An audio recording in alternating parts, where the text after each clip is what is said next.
At the Capitol today, the first and only public hearing on a bill that would dramatically change how the legislative district lines are drawn in Wisconsin. Political reporter Will Keneally has more on what we heard. Will? So the key here is why these districts matter. They control who has the majority in the state capital. You can draw these maps in ways that favor one party over the other. Fair maps advocates say that the maps right now favor Republicans, but Republicans themselves want to change the process.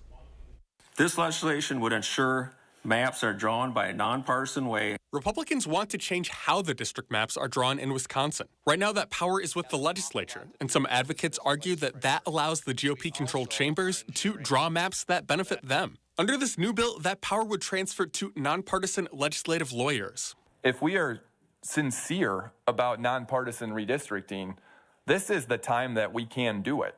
I am skeptical about the motivation for this bill at this time, as a bill that was crafted and voted on quickly in the Assembly. Thursday marked the first and only time the public was able to weigh in on the legislation.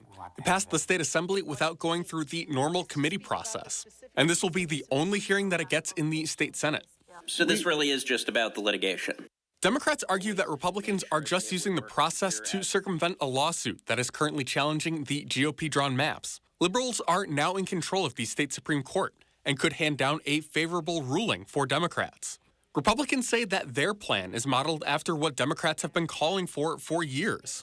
And so if suddenly we have the opportunity to implement that, and now it's no longer good enough, my question is then, can we trust Democrats' sincerity on childcare, on education? But for advocates like Myra Enlow, any movement on the issue has been a long time coming.